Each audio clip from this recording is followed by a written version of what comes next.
nens i nenes? Mireu, aprofitant el desconfinament, hem decidit que avui tindrem públic a la nostra sessió. Què? Esteu bé, nens i nenes? Sí!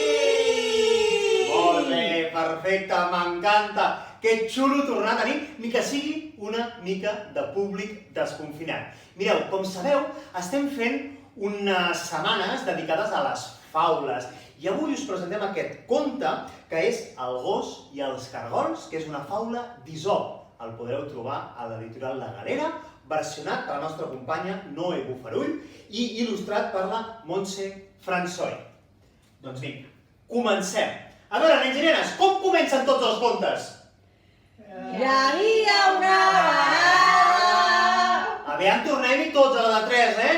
1, 2 i 3. Hi havia una vegada. Hi havia una vegada un matrimoni, uns senyors grans que es deien Pepet i Montserrat.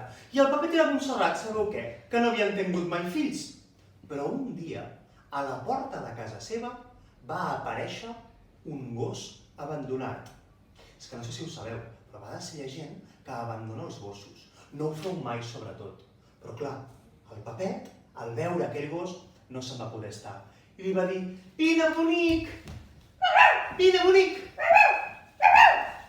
Vine, bonic! I li va dir, Montserrat, mira què he trobat! És un gos! I aquell gos se'l van quedar, que és maco! Se'l van quedar el Pepet i la Montserrat. Els encantava tenir aquell gos, perquè quan anaven a passejar, per exemple, la gent se l'estimava moltíssim. Mira, per exemple, un dia es van trobar amb una noia que anaven caminant pel carrer i aquesta noia, mira, que m'ajudaràs. Què li dius al gos?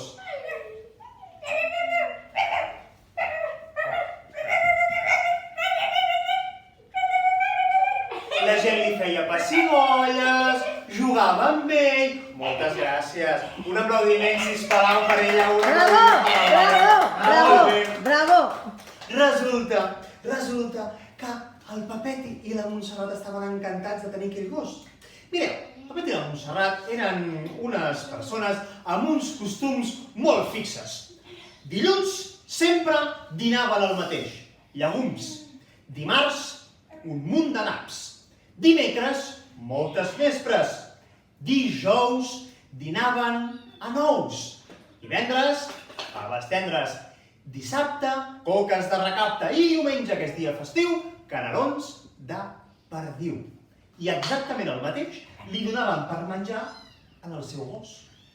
Però, clar, ell, pobret, era un gos jove i amb molta energia. I es quedava com amb gana. Que sí, tenia com gana.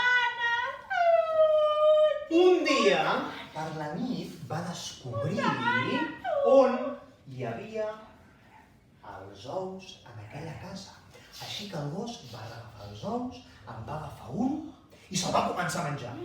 Li va agradar tant que no només en va menjar un, sinó que en va menjar 2, 3, 4...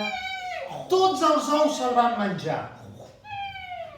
Quan ho van descobrir el Pepet i la Montserrat, van veure que els ous eren el seu plat preferit i van decidir que cada dia li'n comprarien una dotzena. D'aquesta manera, el Pepet, la Montserrat i el gos eren ben feliços.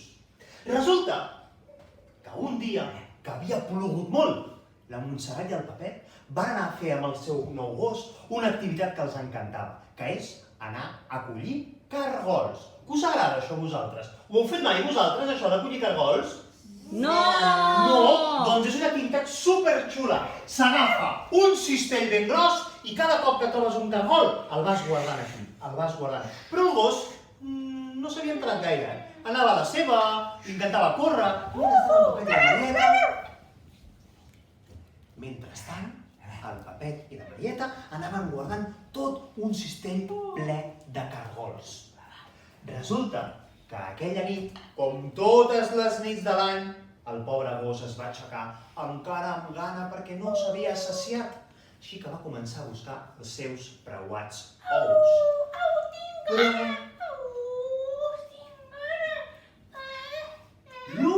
cosa que va trobar va ser un cistell ple d'unes coses rodones. I va dir, home, això són ous. Creieu que eren ous, allò? No. Què eren? Eren cargols. Així que se'n va posar 4 sencers a la boca. I quan els va haver tastat, els va escopir de cop. Vex, quin fàstic!